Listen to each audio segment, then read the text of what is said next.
होता है। मान्यवर काशीराम साहब लंबे समय तक प्रयास करते रहे कि जाति के आधार पर होने वाला शोषण कैसे बंद होगा। उसका तरीका एक था कि कोई भी परिवर्तन बिना राजनीतिक शक्ति के नहीं होता। जब तक हम राजनीति में कामयाब नहीं होंगे तब तक हमारे हाथों में शक्ति नहीं होगी। जब तक शक्ति नहीं होगी तब तक परिवर्तन नहीं होगा। इसलिए उन्होंने कहा अपने लोगों से कि चाहे रिक्शा चलाने वाला हो, चाहे कुर्सी पे बैठने वाला हो, हर आदमी तय करे कि हमें इस देश में शासक जमात बनना है, हमें इस देश में राजकाज लाना है, हमें इस देश में गरीबी बेबसी गुलामी की बेड़ियां काटनी है। और वो उसमें सफल भी हुए। लेकिन जहां तक वो छोड़ के गए, मैं आपसे पूछना चाहता हूं, क्या आप उस कारवां को आगे बढ़ाना चाहते हो, नहीं बढ़ाना चाहते हो? बताओ, जोर से बताओ, बढ़ाना चाहते हो, नहीं बढ़ाना चाहते हो? क्या जो काशीराम साहब के नेतृत्व में आंदोलन के जरिए जो मिल गया, क्या वो काफी है या अभी भी परेशानियां आपकी जिंदगियों में है? बताओ, है या नहीं है? बताओ। अगर परेशानियां है तो उनका हल करना पड़ेगा, नहीं करना पड़ेगा? कितने लोग चाहते हैं हल करे? बताओ। तो फिर मेरी इस बात पे गौर करो। एक कहानी सुना रहा हूं, समझ आएगी। एक बार मान्यवर काशीराम साहब अपने साथियों के साथ एक रास्ते से गुजर रहे थे। जब वो इस रास्ते से गुजरे, उन्होंने रास्ते में देखा कि छोटे छोटे एक पालतू जानवर के बच्चे उस गड्ढे में पड़े हुए। वो जोर जोर से रो रहे थे। उनमें एक पिल्ला था, एक छोटा बच्चा जानवर का, पशु का, जो बहुत तेजी तेजी से रो रहा था और उस गड्ढे से निकलने का प्रयास कर रहा था। मान्यवर काशीराम साहब कुछ समय रुके और फिर उस छोटे से पशु के बच्चे को गड्ढे से बाहर निकाल दिया। उस गड्ढे में 4-5 बच्चे और थे। काशीराम साहब ने उनको नहीं निकाला और आगे चले गए। जब शाम के समय ठहरे तो उनके साथ चलने वाले लोगों ने कहा कि साहब, हमने आपसे एक बात पूछनी है। उन्होंने कहा, पूछो। कि आज हमने देखा कि आप रास्ते से आ रहे थे, बराबर में गड्ढे में कुछ बच्चे पड़े हुए थे, छोटे छोटे बच्चे। आपने उनमें से एक बच्चे को निकाला, बाकी को वहीं छोड़ दिया। आपने ऐसा क्यों किया और बच्चों को क्यों नहीं निकाला? गौर करना। साहब ने कहा कि उनमें से एक बच्चा उसमें घुटन महसूस कर रहा था, वो उस जिंदगी से निकलना चाहता था, उसने प्रयास किया, मैंने उसकी आवाज सुनी, इसलिए मैंने उसको बाहर निकाल दिया। वो जो बाकी लोग हैं वो उसी गड्ढे को अपना घर समझ रहे हैं, उसी जिंदगी को अपनी जिंदगी समझ रहे हैं, उसी में खुश है। इसलिए जब वो उसमें खुश है, अगर मैं उनको निकालने का प्रयास करूंगा तो वो फिर गड्ढे में कूद जाएंगे। जब वो गड्ढे में कूद जाएंगे तो फिर मैं उनको क्यों निकालूं?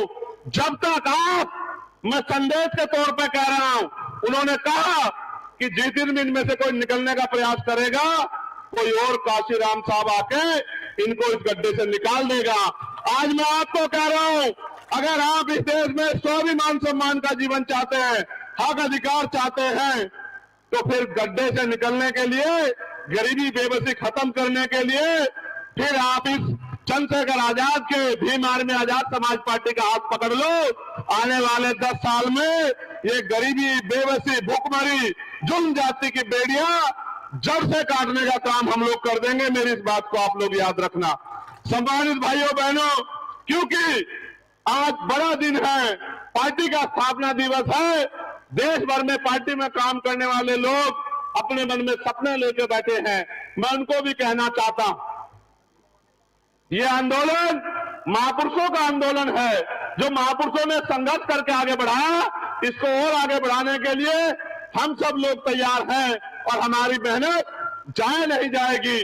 आपका आंदोलन ताकतवर होगा। आज तो सड़कों पे आप लड़ाई लड़ते हो, गरीबों, कमजोरों, मजलूमों, किसानों, मजदूरों की आवाज बनते हो, बहन बेटियों के सम्मान की लड़ाई लड़ते हो।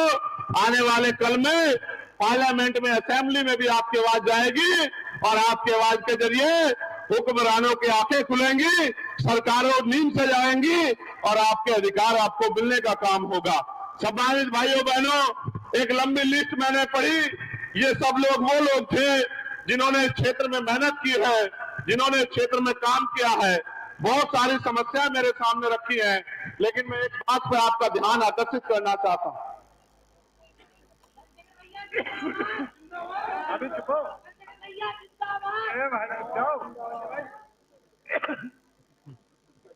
इस देश में दलितों, पिछड़ों, आदिवासियों, मुसलमानों, सिखों, जैन, बुद्धिस्टों के साथ जो हिंसा होती है, वो हिंसा कोई जरूरी हिंसा नहीं है, उसके पीछे एक साजिश है। इस बात को आपको समझना पड़ेगा। वो हिंसा इसलिए होती है कि अगर हिंसा में आप लोग नहीं उलझोगे, अगर आपका समय उसमें खराब नहीं होगा, तो आप अपने हक अधिकारों के बारे में सोचोगे, अपनी तरक्की के बारे में सोचोगे, स्कूल कॉलेजों के बारे में सोचोगे, रोजगारों के बारे में सोचोगे। और जब आप हिंसा में उलझे रहोगे तो फिर आपका ज्यादा समय उसमें लग जाएगा। जानबूझ के दंगे भी कराए जाते हैं, जानबूझ के ऐसे कानून भी बनाए जाते हैं, जानबूझ के हमारी मूर्तियों को भी तोड़ा जाता है, जानबूझ के बहन बेटियों का अपमान भी किया जाता है, जानबूझ के हमारे लोगों की हत्या भी की जाती है, क्योंकि हम इसमें उलझे रहे। जिस दिन हम लोग इससे उलझना बंद करके, क्योंकि अगर आपके जिंदगी में जुल्म जाति खत्म हो जाएगी तो आपकी जिंदगी में सुख शांति आएगी।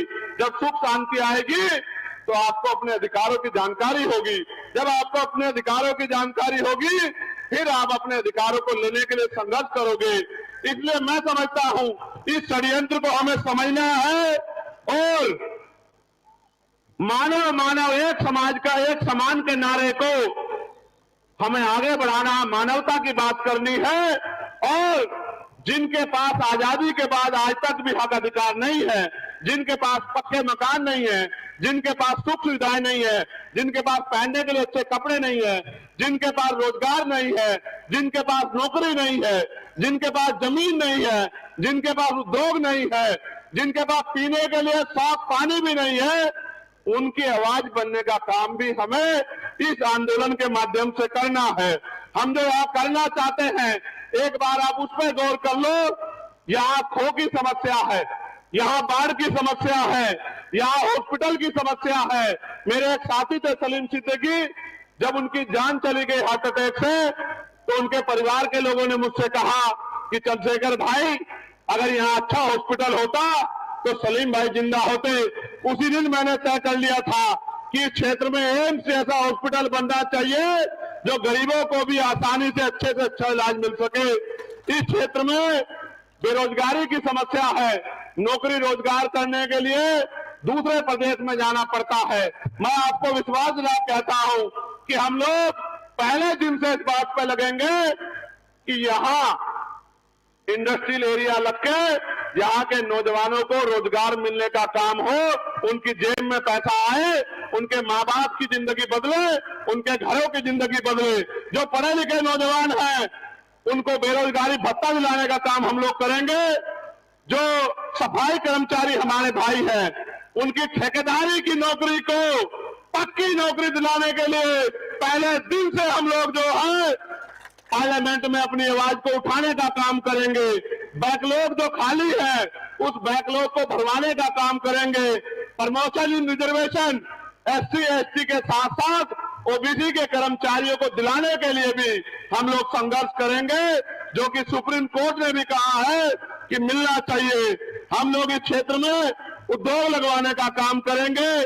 पुरानी पेंशन को भी हम लोग लागू कराने का काम करेंगे। पुरानी पेंशन हमारा बड़ा मुद्दा रहेगी कि हम पुरानी पेंशन पर चर्चा कराएं। महिलाओं के लिए जो आपको पेंशन मिलती है 500 रुपए, विधवा, विकलांग, वृद्धा, इस पेंशन को बढ़वा के 5,000 रुपए कम से कम पेंशन माँ बहनों को दिलाने का काम करेंगे। उनके साथ साथ महिलाओं के लिए कुटीर उद्योग की व्यवस्था करा के घर पे ही 10-20 हजार रुपए का रोजगार हम बहन बेटियों को दिलाने का काम करेंगे। आज मैं देखता हूं मेरी माओ को घर चलाने के लिए खेतों में जाके मेहनत मजदूरी करनी पड़ती है, भट्टों में जाना पड़ता है, कोल्हू में जाना पड़ता है, पूरे दिन गर्मी में सहना पड़ता है। उनके हाथों में लाइनें भी बढ़ गई हैं। जो कुदरत ने लाइनें पैदा की हैं, उससे भी 100 जान लाइनें उनके हाथों में बढ़ गई है। इस बेबसी की जिंदगी को ज्यादा दिन हम लोग नहीं रहने देंगे। इस बेबसी की जिंदगी को हम लोग खत्म करने का काम करेंगे।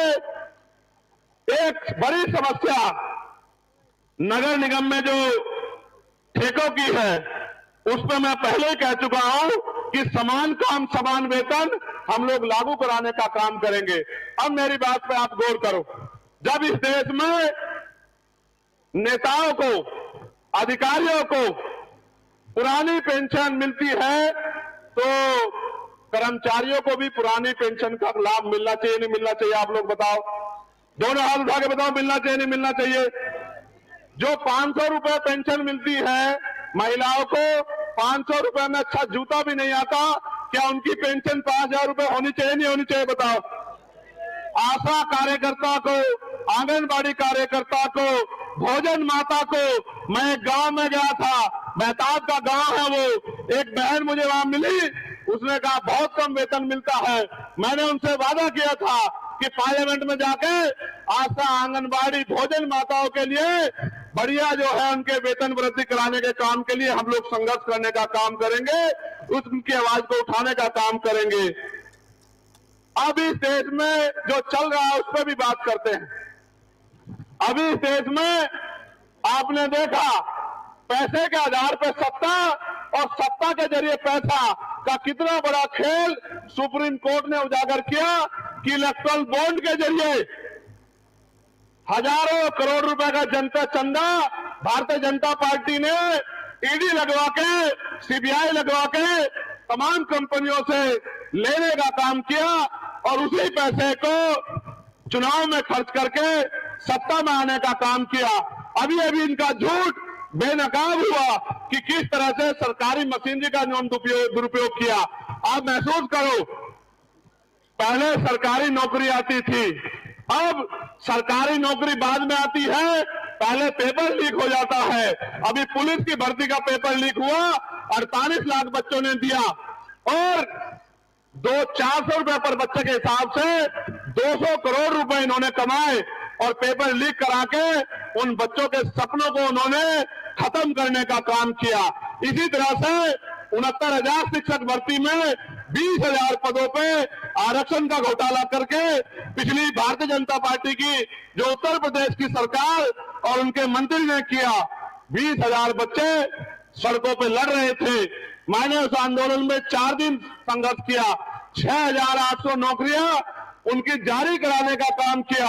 जब 6,800 नौकरियां उनको मिली, वो बड़े खुश हो गए, रोने लगे गले लग के कि भैया आपने नौकरी दिलवा दी। और जब उनके चेहरों पे खुशी आई तो सरकार को बर्दाश्त नहीं हुआ, कोर्ट से स्टे करवा के उनकी नौकरी छीनने का काम किया।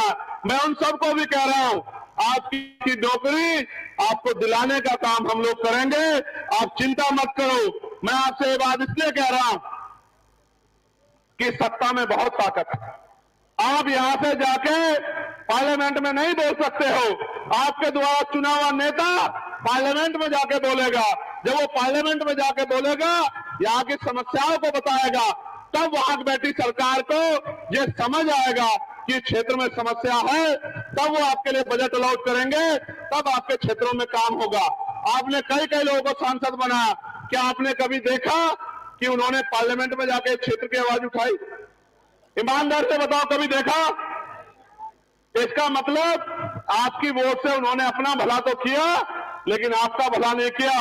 हम तो विजन के साथ आए हैं, जो विजन सतगुरु रविदास जी महाराज ने दिया। कौन सा विजन? कि ऐसा चाहूं राज में जहां मिले सबन्नु अन्न और छोटे बड़े सब संबसे रविदास रहे प्रसन्न। कि राज ऐसा होना चाहिए जहां कोई छोटा बड़ा ना हो, जहां कोई ऊंच नीच ना हो, जहां कोई भेदभाव ना हो, जहां किसी बहन बेटी का अपमान ना हो, किसी को खाने के लिए अन्न की दिक्कत ना हो, तन ढकने के लिए कपड़े की दिक्कत ना हो, सर ढकने के लिए छत की दिक्कत ना हो, पीने के लिए साफ पानी की दिक्कत ना हो, किसी बहन बेटी का अपमान ना हो, किसी की हत्या ना हो, सब लोग खुशहाल हो। उस राज को नाम दिया बेगमपुरा राज। बेगम का मतलब होता है बिना गम का राज। बिना गम का राज आए, इसलिए हम लोग संघर्ष कर रहे हैं कि हर एक व्यक्ति खुशहाल हो। उसी राज को बाबा साहब अम्बेडकर संविधान में लिखे गए हैं कि देश में कोई भी छोटा बड़ा नहीं होगा, किसी के साथ ऊंच नीच भेदभाव नहीं होगा। इसलिए भारतीय संविधान को आज बचाने की जरूरत है। अभी अभी भारतीय जनता पार्टी के एक नेता ने बयान दिया, भाई पानी देना, बयान यह था कि हमें 400 सीटें दे दो, हम संविधान को बदल देंगे। मैं इस धरती से कहना चाहता हूं नगीना की प्रधानमंत्री जी को की तरफ इशारा करते हुए, उनको समझाते हुए, पूरी आरएसएस, पूरी भारतीय जनता पार्टी जितने जोर है लगा लो, जितने जोर है लगा लो। संविधान बदलना तो बहुत दूर की बात है। संविधान की तरफ अगर आंख उठा के भी देखी तो इतिहास नहीं, भूगोल भी बदल के रख देंगे। मेरी बात को आप याद रखना। यह संविधान आरएसएस के लोगों ने कभी पसंद नहीं किया, कभी पसंद नहीं किया। शुरू के दिन से इस संविधान को गलत साबित करने का काम आरएसएस के लोगों ने किया। आज वही लोग बाबा साहब की फोटो लगा के हमारी वोट को अपने पाले में लाने के लिए हमारी बस्तियों में घूम रहे हैं। उनको सावधान रहना है। वो बाबा साहब की फोटो दिखा के और 2 किलो 4 किलो राशन देके हमारे वोट के हथियार को, जो हथियार बाबा साहब दे गए हैं, उस हथियार को अपने पाले में लाने का काम करना चाहेंगे, जिससे कि भारतीय संविधान को कमजोर कर सके। क्या आप भारतीय जनता पार्टी की मदद तो नहीं करोगे? दोनों हाथ आगे बताओ। अगर आपका रिश्तेदार भी भारतीय जनता पार्टी से आया तो उसकी मदद तो नहीं करोगे? मैं आपको ये कहना चाहता हूं, इस देश में बहुत लंबे समय से हमारा आंदोलन, जो महापुरुषों का आंदोलन चल रहा है, 100 साल से ज्यादा हो गए और 100 साल में हम यहां तक आ पाए हैं। अभी बहुत काम बाकी है, हमें उसको आगे बढ़ाना है। आज हमारे अधिकारी कर्मचारी दफ्तरों में जातिवाद के शिकार होते हैं। कल ही मैंने एक दरोगा का वीडियो देखा जो कह रहा था कि मेरे साथ मेरा अपमान हो रहा है, मुझे जातिगत शोषण सहना पड़ रहा है। यानी कि इस देश में अभी भी हमारी सामाजिक हैसियत नहीं बदली। मैंने तो लंबे समय से उनको भी कहा कि आप भी हमारे साथ जुड़ जाओ। जब आप हमारे साथ जुड़ जाओगे तो कोई भी अधिकारी कर्मचारी आपका शोषण नहीं कर पाएगा। आज फिर मैं कह रहा हूं SC ST OBC के कर्मचारियों से कि वो जल्दी से हमारे सामाजिक आंदोलन का हिस्सा बन जाए। आपकी तरफ भी हम किसी को आंख उठाने नहीं देंगे, आपके हितों की रक्षा करेंगे। आप ये जानते हैं मैंने हमेशा लड़ाई लड़ी। 16 महीने जेल काटने के बाद जब दिल्ली में गुरुगढ़ ढाया गया तो हमने 66 दिन जेल काटी। फिर जब NRC का आंदोलन हुआ, NRC में सरकार द्वारा जो जुल्म किया जा सकता था उन्होंने किया। फिर हमने जेल काटी और पूरे देश में घूम घूम के साइन बाग बना के लोगों को लड़ने के लिए तैयार किया। उसके बाद कोई ऐसा मसला नहीं है, चाहे वो मुस्लिम समाज का हो, चाहे वो किसानों का आंदोलन हो, चाहे महिला पहलवानों का आंदोलन हो, जिन बेटियों को अपमानित करने का काम भारतीय जनता पार्टी के नेताओं ने किया, सीना ठोक के हमने उन बहन बेटियों के सम्मान में लड़ने का काम किया, तमाम तरह की मुसीबतें सहने का काम किया। आज भी देश में छुआछूत गैर बराबरी है। आप महसूस करो, मटकी छूने पर हत्या, मूछे रखने पर हत्या। अभी आगरा में घोड़ी पे बैठने के, आगरा राजधानी है हमारी, हमारे प्रदेश के अध्यक्ष वहीं से आते हैं। उसी आगरा में घोड़ी पे बैठने को लेके शेड्यूल कास्ट के लोगों को अपमानित किया गया। उसके साथ साथ अभी मध्य प्रदेश में शिव मंदिर जाने के लिए वाल्मीकि समाज के लोगों को अपमानित करने का काम इन्हीं भारतीय जनता पार्टी के नेताओं ने किया। ये होते कौन है इस देश में? इस देश को बेचने वाले, कोड़ी कोड़ी करके सारे सरकारी उपकरणों को अडानी अंबानी को बेचने वाले, अडानी अंबानी के गुलाम होते कौन है? इस देश को बर्बाद करने वाले। हम अपने देश की रक्षा करना जानते हैं, हम अपने देश को कमजोर नहीं पड़ने देंगे। आज हमारे बहुत सारे साथी देश भर में मोर्चा लेके खड़े हैं। हम EVM के खिलाफ भी लड़ रहे हैं, इलेक्ट्रल बॉन्ड को भी बेनकाब कर रहे हैं। इसमें हमारा संगठन है, हमारी यूनिट है, भाई जावेद भाई, हिजाब भाई, सलीम भाई, CO कल्याण सिंह जी, तमाम हमारे साथी, हिमांशु जी, महक सिंह जी, तमाम हमारे साथी अन्य अन्य प्रदेशों में आंदोलन को मजबूत कर रहे हैं। एक झटके की जरूरत है कि आंदोलन का पटल ऊंचा हो जाए। ये पटल ऊंचा करने की जिम्मेदारी नगीना लोकसभा के लोगों के ऊपर है। अगर नगीना लोकसभा के लोगों ने तय कर लिया तो आंदोलन को आगे बढ़ने से कोई नहीं रोक सकता है। और आंदोलन को कामयाब करने की जिम्मेदारी जब नगीना के लोगों पर है तो नगीना के लोगों को कमर कस लेनी चाहिए। जब नगीना के लोग कमर कस लेंगे फिर कोई मतलब नहीं बैठता कि कोई भी साजिश, कोई भी षड्यंत्र आजाद समाज पार्टी को यहां कामयाब होने से रोक पाए। मैं आपको विश्वास लगा के कहता हूं कि जिस तरह का बल मैंने दलित समाज के लोगों में देखा, जिस तरह का बल और प्यार मैंने पिछड़े वर्ग के लोगों में देखा इस लोकसभा में, जिस तरह का बल और प्यार मैंने मुस्लिम समाज के लोगों में देखा, जिस तरह का बल और प्यार मैंने किसान समाज के लोगों में देखा, आप विश्वास करो, चाहे मीडिया कुछ भी दिखा दे, हर कोई जानता है कि बिना किसी की मदद के चंद्रशेखर आजाद समाज पार्टी नगीना लोकसभा को 1 लाख वोटों से भी ज्यादा वोटों से जीत रही है। इस बात की खबर सबको है।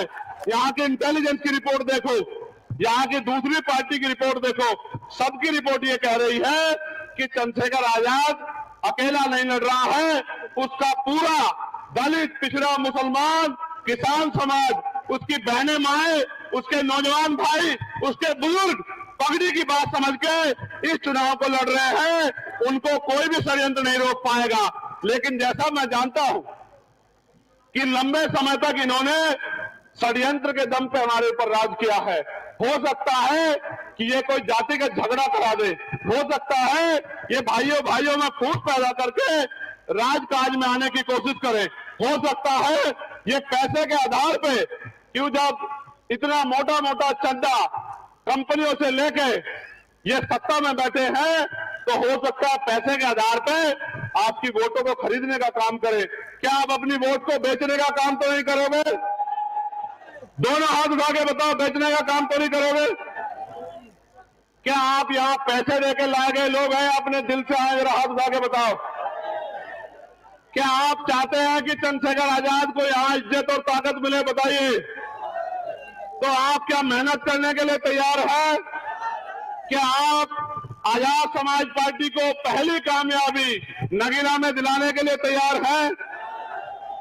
मैं जब यहाँ की गलियों में जाता हूँ, यहाँ के कस्बों में जाता हूँ, जब मैं शेरकोट जाता हूँ, ऐसा लगता है कि मैं शेरकोट में नहीं अपने घर में खड़ा हूँ। इतना प्यार शेरकोट के लोग देते हैं। जब मैं शेरकोट से हटके धामपुर में आता हूँ तो ऐसा लगता है कि शेरकोट का प्यार कम है, धामपुर का प्यार ज्यादा है। जब मैं धामपुर से हटके नगीना में आता हूँ, नगीना के लोग तो खुद में इतिहास लिखे हुए हैं, नगीना के लोग ज्यादा प्यार देते हैं।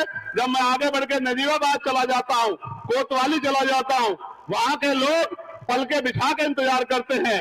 जब मैं किरतपुर में जाता हूँ तो ऐसा सैलाब आता है सड़कों पर कि दांतों तले दुश्मन उंगली दबा लेते हैं। जब मैं निकल के जाता हूँ सिहोरा में, सहसपुर में, जब मैं जाता हूँ नीदरू में, जब मैं जाता हूँ आपके बराबर में यहाँ नूरपुर में, तो ऐसा महसूस करता हूँ कि इनसे मेरा खून का रिश्ता है। जिनसे मैं मिला भी नहीं कभी, वो भी आगे निकल के आके कहता है कि चंद्रशेखर भाई वोट नहीं खून भी देके आपको ताकत देने का काम करेंगे।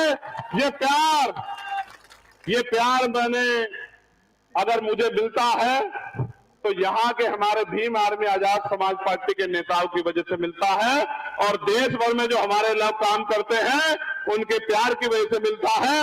वो हर व्यक्ति की आवाज उठाने का काम करते हैं। घर से निकलता हूं सुबह बिना रोटी खाए, रोटी की व्यवस्था मेरा समाज करता है, मेरी गाड़ी के तेल की व्यवस्था मेरा समाज करता है, और किसी चीज की जरूरत हो, जिस चीज के लिए कह देता हूं उस चीज को मुझ तक पहुंचाने का काम जो है ये मेरा बहुजन मुस्लिम समाज करता है। इज्जत देने का। तुम यहाँ क्यों आए? आपसे मिलने। मैंने क्या किया तुम्हारे लिए जो तुम यहाँ आए? बस आपसे कभी मुलाकात तो हुई नहीं, पर पता नहीं क्यों अंदर दिल से बहुत मोहब्बत हो गई। मैं कल भी आया था यहाँ, तो मैं आपके लिए एक शेर कहना चाहता हूँ कि मोहब्बत का घना बादल बना देता तो अच्छा था, मोहब्बत का घना बादल बना देता तो अच्छा था, और मुझे चंद्रशेखर आजाद साहब की का काजल बना देता तो अच्छा था, और अब मुझे आपके प्यार की ख्वाहिश जीने नहीं देती, या खुदा तो मुझे पागल बना देता तो अच्छा था।